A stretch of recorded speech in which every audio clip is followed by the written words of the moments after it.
Hi all, welcome to enlight IAS toppers talk. ഇന്ന് നമ്മുടെ കൂടെ ഉള്ളത് 2023 സിവിൽ സർവീസ് പരീക്ഷയിൽ 839 റാങ്ക് നേടിയ ഡോക്ടർ നജ്മ സലാമാണ്. ഹായ് നജ്മ. Hello sir. ആദ്യമേ ടീം എൻലൈറ്റിൻ്റെ പേരിൽ ഡോക്ടർ നജ്മയെ ഞങ്ങൾ കൺഗ്രാജുലേറ്റ് ചെയ്യുന്നു. Thank you. അപ്പം ആദ്യമേ ഈ ടോപ്പേഴ്സ് ടോക്ക് കേൾക്കുന്ന ആൾക്കാർക്ക് ആഗ്രഹം നജ്മയുടെ ഒരു ജനറൽ ഇൻട്രഡക്ഷനാണ്. അപ്പോൾ നജ്മയെക്കുറിച്ച് പറയുകയാണെങ്കിൽ നജ്മ ഒരു മെഡിക്കൽ ഡോക്ടറാണ്. ഗവൺമെൻറ് മെഡിക്കൽ കോളേജ് ആലപ്പുഴയിൽ നിന്നുള്ള പാസ് ഔട്ടാണ്. 2019 തൊട്ട് എൻലൈറ്റ് IASൽ നജ്മയുടെ പ്രിപ്പറേഷൻ കണ്ടിന്യൂ ചെയ്തുകൊണ്ടേയിരിക്കുന്നു. കഴിഞ്ഞ വർഷം 2022 റാങ്ക് ലിസ്റ്റിൽ ഓൾറെഡി IRMS അലോക്കേറ്റ് ചെയ്തിരിക്കുന്ന ഒരു ഓഫീസറാണ്. ഇത്തവണ 839 റാങ്ക് നേടിയിരിക്കുന്നു. അപ്പം നജ്മയുടെ അടുത്ത് ആദ്യമേ എനിക്ക് ചോദിക്കാനുള്ളത്, പ്രിപ്പറേഷൻ ഇനീഷ്യേറ്റ് ചെയ്യുമ്പോൾ നജ്മ കുറേ ഡിഫിക്കൽട്ടീസ് ഫേസ് ചെയ്ത് കാണും. കാരണം ഗൈഡൻസോടെയാണ് പോയെങ്കിലും ഏതൊരു ആസ്പിറൻറ്റ് ഇനീഷ്യലി കുറേ ഡിഫിക്കൽട്ടീസ് ഫേസ് ചെയ്യും. ആ ഒരു ഡിഫിക്കൽട്ടീസ് ഒന്ന് ആസ്പിറൻസിന് പറഞ്ഞു കൊടുക്കാൻ പറ്റുമോ? എനിക്ക് ധാരാളം ചാലഞ്ചസ് ഫേസ് ചെയ്യേണ്ടി വന്നിട്ടുണ്ട് ഈ ഹോൾ പ്രിപ്പറേഷൻ ഫേസിൽ. പ്രധാനമായിട്ടും എന്ത് ചെയ്യണം എന്ത് ചെയ്യണ്ട എന്ന് കൃത്യമായിട്ട് അറിയാത്തൊരവസ്ഥ ഉണ്ടായിരുന്നു. അപ്പോൾ ഫസ്റ്റ് പ്രിലിംസിനൊക്കെ ഓടി നടന്ന് കിട്ടുന്ന കണ്ടൻ്റ് എല്ലാം പഠിക്കുക എന്നുള്ള സ്ട്രാറ്റജിയാണ് എടുത്തത്. ധാരാളം കമ്പൈലേഷൻസ് പഠിച്ചു, ഇക്കണോമിക് സർവേ, അങ്ങനെ എന്തൊക്കെ പഠിക്കാം അതൊക്കെ പഠിച്ചു. അങ്ങനെയാണ് ചെയ്തത്. ടെസ്റ്റുകളും അതുപോലെ തന്നെ ഒരുപാട് ടെസ്റ്റുകൾ എടുക്കുകയും ചെയ്തു. പക്ഷേ എക്സാം ക്ലിയർ ആയില്ല. ചെറിയ മാർജിനിലാണ് മിസ്സായതെങ്കിൽ പോലും എക്സാം ക്ലിയർ ആയില്ല. അപ്പോൾ അതിൽ നിന്ന് എനിക്ക് മനസ്സിലായത് എന്ത് പഠിക്കണം എന്ത് പഠിക്കേണ്ട എന്ന് കൃത്യമായി അറിയണം എന്നാണ്. അപ്പോൾ ആ ഒരു അറിവ് എനിക്ക് ഇല്ലാതെ പോയിട്ടുണ്ട്. പിന്നെ പലതരത്തിലുള്ള അൺസർട്ടനിറ്റീസ് ഉള്ള പരീക്ഷ ആയതുകൊണ്ട് തന്നെ ആദ്യം അതിനെ എങ്ങനെ ഡീൽ ചെയ്യണം എന്ന് എനിക്ക് അറിയാതെ ഞാനൊന്ന് പകച്ചു നിന്നിട്ടുണ്ട് എന്ന് തന്നെ പറയാം. അതുപോലെ തന്നെ 2 അറ്റംപ്റ്റ്സിൽ പ്രിലിംസ് ക്ലിയർ ആയില്ല. ആദ്യം GS ഒരു നാരോ മാർജിനിൽ GS പേപ്പർ പോയി. രണ്ടാമത് വളരെ അപ്രതീക്ഷിതമായിട്ട് CSAT പോയി. അപ്പം ഈ 2 പ്രിലിംസ് ക്ലിയർ ആവാഞ്ഞപ്പോൾ ധാരാളം സെൽഫ് ഡൗട്ടും മറ്റ് പ്രശ്നങ്ങളൊക്കെ, ശരിയായ ട്രാക്കിലാണോ, ഇത് വേണോ, ഇങ്ങനെയുള്ള എല്ലാവിധ പ്രശ്നങ്ങളും ഉണ്ടായിട്ടുണ്ട്. ആസ്പിറൻസ് അറിയേണ്ടതെന്ന് പറഞ്ഞു കഴിഞ്ഞാൽ ഇത് നജ്മയുടെ 4th അറ്റംപ്റ്റ് ആയിരുന്നു. ആദ്യത്തെ 2 അറ്റംപ്റ്റ് നേരത്തെ പറഞ്ഞു മാർജിൻ വളരെ ഷോർട്ട് മാർജിനിൽ, ഒരു അറ്റംപ്റ്റിൽ GSലും ഒരു അറ്റംപ്റ്റിൽ CSATും പോയി. അപ്പം ഇപ്പോഴത്തെ ഒരു കാലഘട്ടത്തിൽ കഴിഞ്ഞ 2 വർഷമായിട്ട് CSAT ആണ് ജനറലി ആസ്പിറൻസിന് ഭയങ്കര ബുദ്ധിമുട്ടായിട്ട് തോന്നുന്നൊരു ഇത്. അപ്പം നജ്മ അതിനെക്കുറിച്ചൊന്ന് ക്ലാരിഫൈ ചെയ്യുമോ? അതായത് ഇൻ ജനറൽ ആദ്യത്തെ അറ്റംപ്റ്റ് GS ക്ലിയർ ചെയ്തിട്ടുണ്ടെങ്കിൽ സെക്കൻഡ് അറ്റംപ്റ്റ് CSAT പോകാൻ ചാൻസ് കുറവാണ്. സോ എന്തായിരുന്നു അവിടെ സംഭവിച്ചത്? അതായത് CSATൽ ഞാൻ എപ്പോഴും വിചാരിച്ചിരുന്നത് എനിക്ക് മാത്തമാറ്റിക്സ് കുഴപ്പമില്ല, നന്നായി ചെയ്യാൻ പറ്റും, പിന്നെ ഇംഗ്ലീഷും പ്രശ്നമില്ല, കോംപ്രഹെൻഷനും പ്രശ്നമില്ല. അപ്പം ഞാൻ ആലോചിച്ചിരുന്നത് CSAT എനിക്കൊരു ചാലഞ്ചേ അല്ല. അപ്പം നമ്മൾ ആദ്യം തന്നെ വിചാരിക്കുമല്ലോ ഇതെൻ്റെ സ്ട്രെങ്ത് ആണ്, ഇതെൻ്റെ അതെ. അപ്പം ഞാൻ എപ്പോഴും വിചാരിച്ചിരുന്നത് GS എൻ്റെ വീക്ക്നെസ് ആണ്, CSAT എൻ്റെ സ്ട്രെങ്ത് ആണ്. അങ്ങനെ ഞാനങ്ങ് സ്വയം വിചാരിച്ചു. അപ്പോൾ CSAT ഞാൻ അധികം നോക്കിയില്ല. ഒരു വർഷം നല്ലതുപോലെ ഇരുന്ന് പ്രീവിയസ് ഇയർ ക്വസ്റ്റ്യൻസിനെ ബേസ് ചെയ്ത് GS പഠിച്ചു. അതിൻ്റെ റിട്ടേൺ GSൽ ഉണ്ടാവുകയും ചെയ്തു. നല്ല മാർക്കിൽ തന്നെ GS ക്ലിയർ ചെയ്യാൻ പറ്റി സെക്കൻഡ് പ്രിലിംസിന്.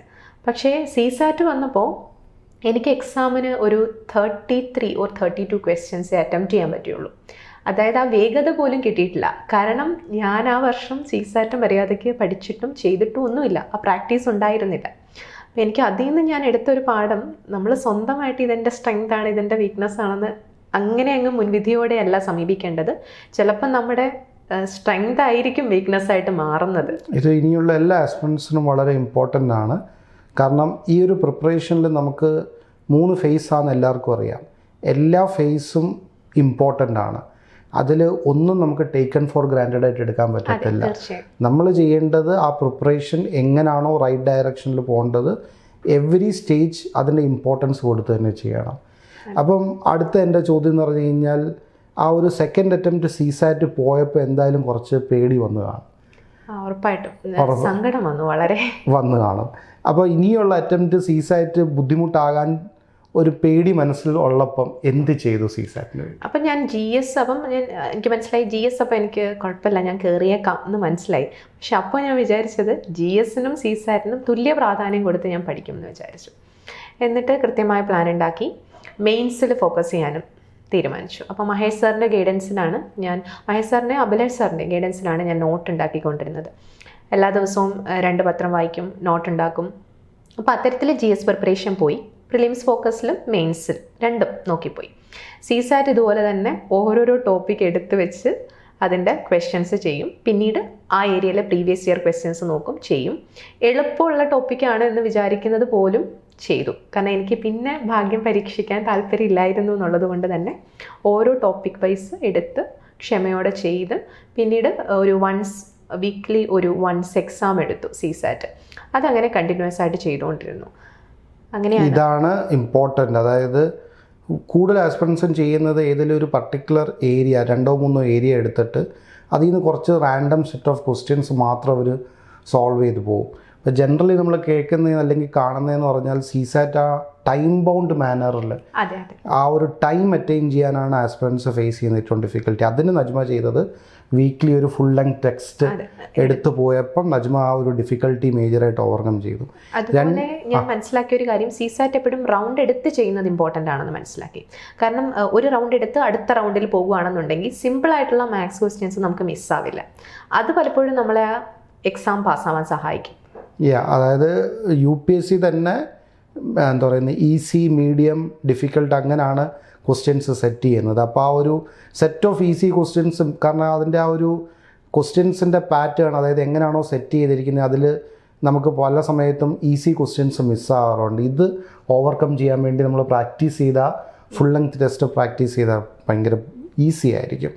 നജ്മ അടുത്ത് സംസാരിച്ചപ്പോൾ അടുത്തത് ആ ഒരു 2 ഫെയിലിയർ നടന്ന സമയത്ത് അതിൻ്റെ ഇടയിൽ നജ്മ നോട്ട് ഉണ്ടാക്കാൻ തുടങ്ങിയെന്നായിരുന്നു പറഞ്ഞത്. അതായത് മേജറായിട്ട് GSൻ്റെ ഏരിയാസ് മൊത്തമായിട്ട് നോട്ട് ഉണ്ടാക്കി തുടങ്ങി. ഈ ഒരു പ്രിപ്പറേഷൻ ഫേസിൽ നോട്ട് മേക്കിംഗ് എത്രത്തോളം ഇമ്പോർട്ടൻ്റ് ആണ് UPSCക്ക്? എനിക്ക് നോട്ട് പൊതുവിൽ സബ്ജക്റ്റീവ് ആണെന്ന് തോന്നുന്നു. ചിലർ നോട്ടേ ഉണ്ടാക്കാറില്ല, അവർ കയറാറുമുണ്ട്. പക്ഷേ എനിക്ക് പൊതുവിൽ തോന്നിയിട്ടുള്ളത്, പേഴ്സണലി എനിക്ക് നോട്ട് മേക്കിംഗ് വളരെ സഹായിച്ചിട്ടുണ്ട്. ഒന്നാമത്തെ കാര്യം, പത്രം വായിക്കുമ്പോൾ നമ്മൾ ഐഡൻറ്റിഫൈ ചെയ്യും കൃത്യമായിട്ട് ഇതാണ്, ഈ ഏരിയ ഇമ്പോർട്ടൻ്റ് ആണെന്ന് ഐഡൻറ്റിഫൈ ചെയ്യും. പിന്നെ നോട്ട് ഉണ്ടാക്കുമ്പോൾ നമ്മൾ ഏകദേശം ഒരു ആൻസറിൻ്റെ ഫോമാറ്റിലായിരിക്കും ഉണ്ടാക്കുക. പിന്നെ ഒരു തവണ അങ്ങനെ നോട്ട് ഉണ്ടാക്കി വെക്കുന്നത് നമ്മൾ വീണ്ടും എന്തായാലും വായിക്കുന്നുണ്ടാവും. അപ്പോൾ നമ്മുടെ കണ്ടൻറ്റ് എന്ന് പറയുന്നത് അവിടെ ശരിയാവുകയാണ്. എക്സാം എഴുതുമ്പോൾ ആ പോയിൻറ്റ്സൊക്കെ എങ്ങനെ ഓട്ടോമാറ്റിക്കലി വരുന്നത് നമുക്ക് മനസ്സിലാവും. അപ്പോൾ എനിക്ക് തോന്നിയിട്ടുള്ളത്, പേഴ്സണലി എനിക്ക് നോട്ട് മേക്കിംഗ് വളരെ ഇമ്പോർട്ടൻ്റ് ആയിരുന്നു. ചില എക്സാമ്പിൾസ്, ചില സ്റ്റാറ്റ്, കമ്പൈലേഷൻസിൽ നിന്ന് നമ്മൾ ഡയറക്റ്റ് എടുക്കുന്നതിനേക്കാളും കുറേ കൂടെ ഓർഗാനിക്കലിയും വളരെ സാധാരണ പോലെ തന്നെ ആൻസർ എഴുതുമ്പോൾ വരാറുണ്ട്, ആ ഒരു പോയിന്റ്സ് വരാറുണ്ട്. ഓക്കെ, ഈവൻ ദോ ഈ എക്സാമിനെ കുറിച്ച് ജനറലി പറയും അണ്ടർ ദ സൺ എല്ലാത്തിനെ കുറിച്ച് അറിയണമെങ്കിലും ആ ഒരു ഡിഫൈൻഡ് സിലബസ് ഉള്ളതുകൊണ്ട് ആ ഒരു ഡിഫൈൻഡ് സിലബസിൻ്റെ ഹെഡിങ്സിനൊരു പ്രിസൈസ് കണ്ടൻറ്റ് കയ്യിലുണ്ടെങ്കിൽ അതിൻ്റെ മേജർ അഡ്വാൻറ്റേജ് എന്ന് പറഞ്ഞു കഴിഞ്ഞാൽ നമുക്ക് റിവിഷൻ വളരെ ഈസി ആയിരിക്കും. ഈ ഒരു എക്സാമിൻ്റെ മോസ്റ്റ് ഡിഫിക്കൽട്ട് എന്ന് പറഞ്ഞു കഴിഞ്ഞാൽ നമ്മൾ പഠിച്ചത് ലിമിറ്റഡ് ടൈമിൽ ലിമിറ്റഡ് സ്പേസിൽ റിപ്രൊഡ്യൂസ് ചെയ്യാനുള്ളൊരു ഡിഫിക്കൽട്ടിയാണ് വരുന്നത്. അതാണ് നജ്മയ്ക്ക് നോട്ട് മേക്കിംഗ് കൊണ്ട് ഹെൽപ്ഫുൾ ആയിരിക്കുന്നത്. ഈ ഒരു പ്രിപ്പറേഷൻ ഫേസ് നജ്മ മുമ്പോട്ട് പോയ സമയത്ത്, അതായത് പ്രിലിംസ് കഴിഞ്ഞിട്ട് വരുന്നതെന്ന് പറഞ്ഞാൽ മെയിൻസാണ്. പ്രിലിംസ് നമ്മൾ കുറേ ഫാക്റ്റ് കുറേ പഠിച്ചു വെക്കും. മെയിൻസിന് ഓൾറെഡി നോട്ട് മേക്കിംഗ് ചെയ്ത് വെച്ചിട്ടുണ്ട്. പക്ഷേ ആക്ച്വൽ ആ മെയിൻസ് അറ്റംപ്റ്റ് എഴുതുന്നതിൻ്റെ നിയർലി 3 months ആണ് ആ ഒരു പ്രിപ്പറേഷൻ ഫേസ് ഉള്ളത്. എങ്ങനെയായിരുന്നു നജ്മയുടെ പ്രിപ്പറേഷൻ? അതിനകത്ത് എന്തൊക്കെ ആയിരുന്നു പ്രത്യേകതകൾ? മെയിൻസ് അപ്പോഴായപ്പോഴേക്കും ഞാൻ മലയാളം ഒരുവിധം പഠിച്ചിട്ടുണ്ടായിരുന്നു. കാരണം അത്യാവശ്യം സമയം കിട്ടി, അതുകൊണ്ട് ഓപ്ഷനിൽ വർക്ക് ചെയ്തു. ഓപ്ഷൻ മലയാളമായിരുന്നു. അതെ, ഓപ്ഷൻ മലയാളമായിരുന്നു. അപ്പോൾ ആ സമയത്ത് മലയാളത്തിൻ്റെ ആൻസർ റൈറ്റിംഗ് പരിശീലിച്ചു. അപ്പോഴാണ് എനിക്ക് മനസ്സിലാവുന്നത് എനിക്ക് പേപ്പർ ഫിനിഷ് ചെയ്യാൻ വളരെ ബുദ്ധിമുട്ടാണെന്ന്. കണ്ടൻറ്റിനേക്കാളേറെ എനിക്ക് ചാലഞ്ച് പേപ്പർ ഫിനിഷ് ചെയ്യാൻ, ടൈം മാനേജ്മെൻറ്റ് തന്നെയായിരുന്നു ചാലഞ്ച്. അപ്പോൾ അത് പറ്റുന്ന അത്ര അഡ്രസ്സ് ചെയ്യാൻ ശ്രമിച്ചു. അപ്പോഴും 2 പേപ്പേഴ്സിന് പ്രശ്നം പറ്റി. എത്തിക്സിനും ടൈം മാനേജ്മെൻറ്റ് പ്രശ്നം പറ്റി, മലയാളം പേപ്പർ 1നും ടൈം മാനേജ്മെൻറ്റ് പ്രശ്നം പറ്റി. അതിന് കൃത്യമായിട്ട് മാർക്ക് കുറയുകയും ചെയ്തു. അതാണ് ആ അറ്റംപ്റ്റിൽ ഞാൻ എടുത്ത പാഠം എന്ന് പറഞ്ഞു കഴിഞ്ഞാൽ ടൈം മാനേജ്മെൻറ്റിന് എനിക്ക് പ്രശ്നമുണ്ടെന്നും അത് അഡ്രസ്സ് ചെയ്യണം എന്നുമാണ്. ആ സമയത്ത് ഉള്ള കണ്ടൻറ്റ് അത് പ്രസൻറ്റ് ചെയ്യാൻ ശീലിച്ചു. പിന്നെ കൃത്യമായി ടെസ്റ്റുകൾ എടുത്തു, ഫീഡ്ബാക്ക് എടുത്തു. ടൈം മാനേജ്മെൻറ്റ് ശരിയാക്കാൻ മാക്സിമം ശ്രമിച്ചു. പക്ഷേ എക്സാം ആയപ്പോഴേക്കും അത് ശരിയായിരുന്നില്ല. അതൊരു മേജർ ഇഷ്യൂ ആണ്, എല്ലാ ആസ്പിറൻസും ഫേസ് ചെയ്യുന്നതാണ് ടൈം മാനേജ്മെൻറ്റ്. അത് പല രീതിയിലാണ് ആസ്പിറൻസ് ടൈം മാനേജ്മെൻറ്റ് കറക്റ്റ് ചെയ്യാൻ നോക്കുന്നത്. അതായത് കുറച്ചുകൂടെ ബെറ്ററായിട്ട് നമ്മൾ റിവിഷൻ കണ്ടിന്യൂ ചെയ്ത് പോകുമ്പോൾ അത് ടൈം മാനേജ്മെൻറ്റ് ബെറ്റർ ആകാറുണ്ട്.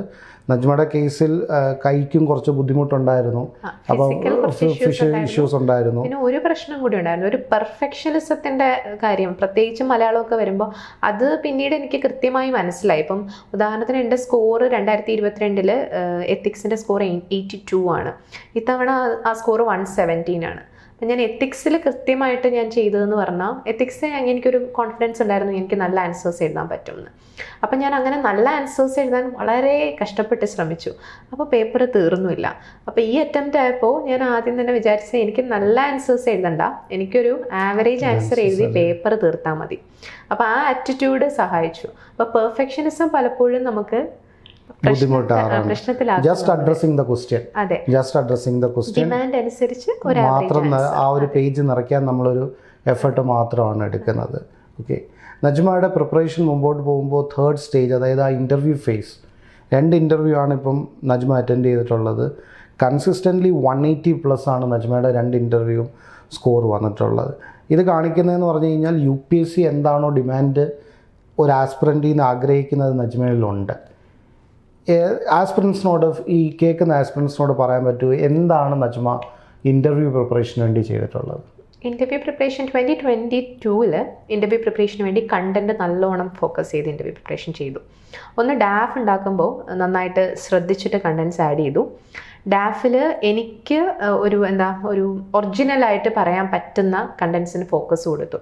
ഫോർ ഇൻസ്റ്റൻസ് ലിറ്ററേച്ചർ ചോദിച്ചാൽ എനിക്കറിയാം, എനിക്ക് അത്യാവശ്യം പറയാൻ പറ്റും എന്നറിയാം.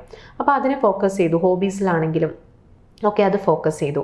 അതുപോലെ ഹെൽത്ത്, അപ്പോൾ ഞാൻ ഡോക്ടർ ആയതുകൊണ്ട് തന്നെ അത്തരം ക്വസ്റ്റ്യൻസ് എക്സ്പെക്റ്റ് ചെയ്യാമെന്നുള്ളത് കൊണ്ടും, പിന്നീട് കുറച്ച് ഹെൽത്ത് അവെയർനെസ്, അങ്ങനത്തെ കുറച്ച് സോഷ്യൽ ആക്ടിവിറ്റീസിൽ ഇൻവോൾവ് ആയിരുന്നു, കുറച്ച് കമ്മ്യൂണിറ്റി ലെവൽ ആക്ടിവിറ്റീസിൽ ഇൻവോൾവ് ആയിരുന്നതുകൊണ്ട് അതൊക്കെ ഡാഫിൽ വെച്ചു.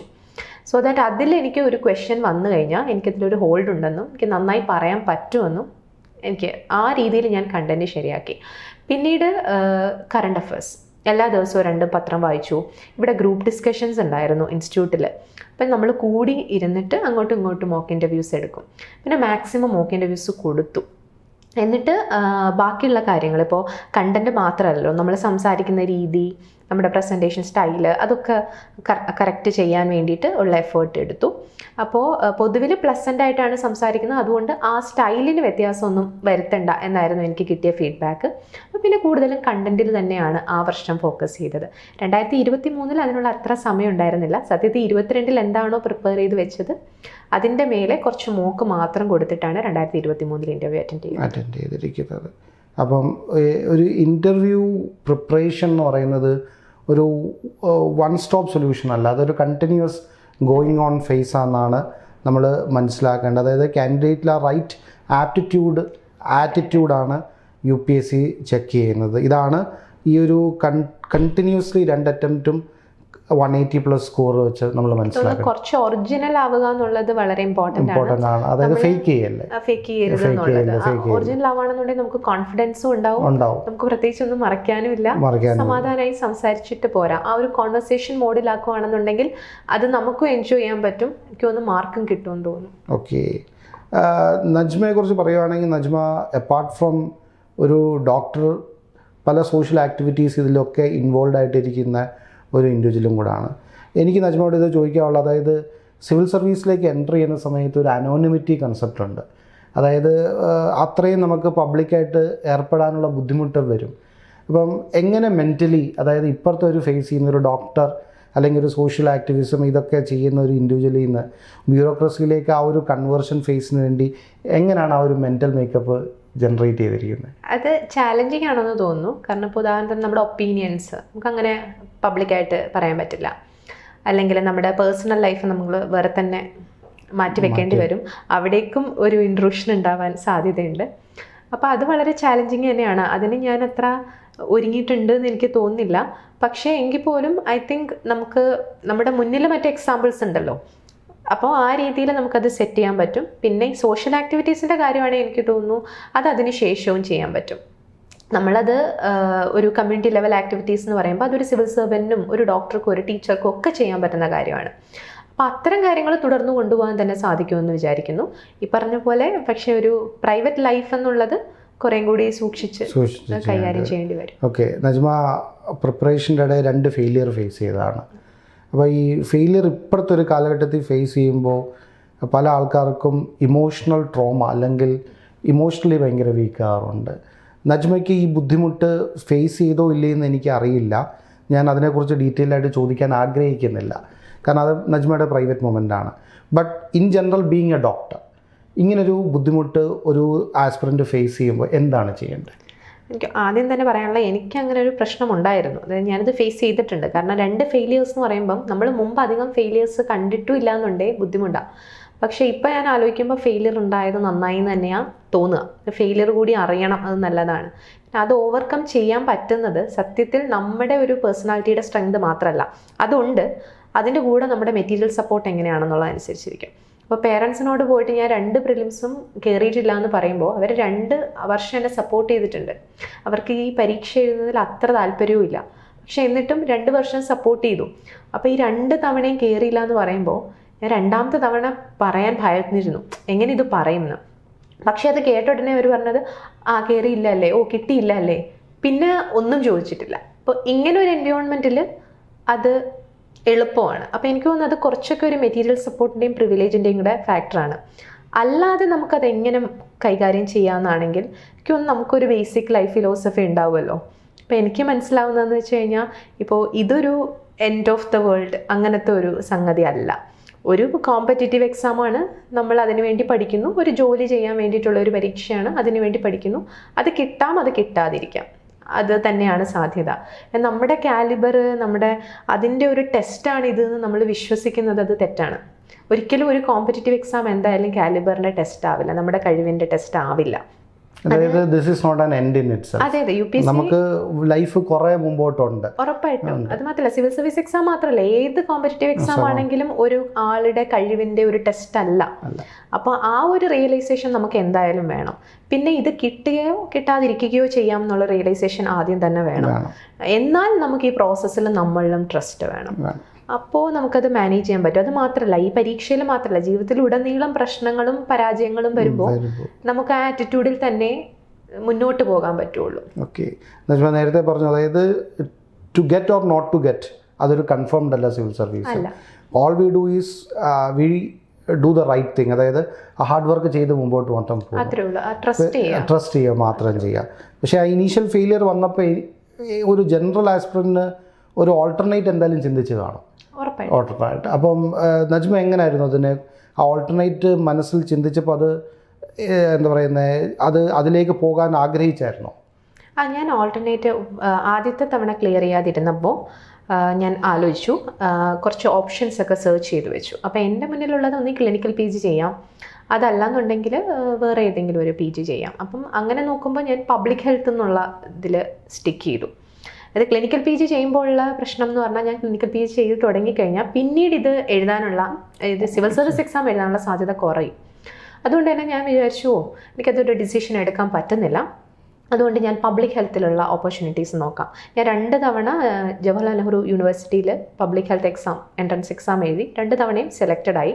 അപ്പോഴെനിക്കൊരു കോൺഫിഡൻസ് ഉണ്ടായി. അതായത് എനിക്ക് മറ്റൊരു കരിയർ പ്ലാൻ ഉണ്ട്, അല്ലെങ്കിൽ എനിക്ക് അവിടെ ഷൈൻ ചെയ്യാൻ സാധിക്കും. അത് മാത്രമല്ല, വേറെ ഒരുപാട് കരിയർ പ്ലാൻസ് ഉണ്ടെന്ന് പിന്നീട് ഞാൻ സെർച്ച് ചെയ്തപ്പോൾ എനിക്ക് മനസ്സിലായി. അപ്പോൾ എനിക്ക് തോന്നിയിട്ടുള്ളത് ആ പ്ലാൻ ബി വളരെ ഇമ്പോർട്ടൻ്റ് ആണ്. പ്ലാൻ ബി വളരെ ഇമ്പോർട്ടൻ്റ് ആണ്. അതായത് ഇതിൽ മാത്രമല്ല ലൈഫ് എൻഡ് ചെയ്യുന്നത്, ഇത് എൻ്റർ ചെയ്യുമ്പോൾ തന്നെ ആക്ച്വലി പ്ലാൻ ബി ചിന്തിച്ച് വെക്കുന്നതും വളരെ ഒരു ഓപ്റ്റിമൽ ആയിരിക്കും. നമ്മൾ കൊടുക്കേണ്ടതെല്ലാം റൈറ്റ് ഡയറക്ഷനിൽ പോകുന്നു, എന്നാൽ പോലും പ്ലാൻ ബി ഉള്ളപ്പം നമ്മുടെ മൈൻഡിലൊരു കോൺഫിഡൻസ് ഭയങ്കരമായിട്ട് കൂടുതലായിരിക്കും. അപ്പം ഇത്ര നേരം നമ്മുടെ കൂടെ കേൾക്കുന്ന ആസ്പിറൻസിന് ആ ഒരു പ്രിപ്പറേഷൻ ഫേസും പ്രിപ്പറേഷൻ സ്ട്രാറ്റജി പറഞ്ഞു തന്നതിന് പിന്നെയും ടീം എൻലൈറ്റിൻ്റെ പേര് നന്ദി പറയുന്നു. Thank you so much.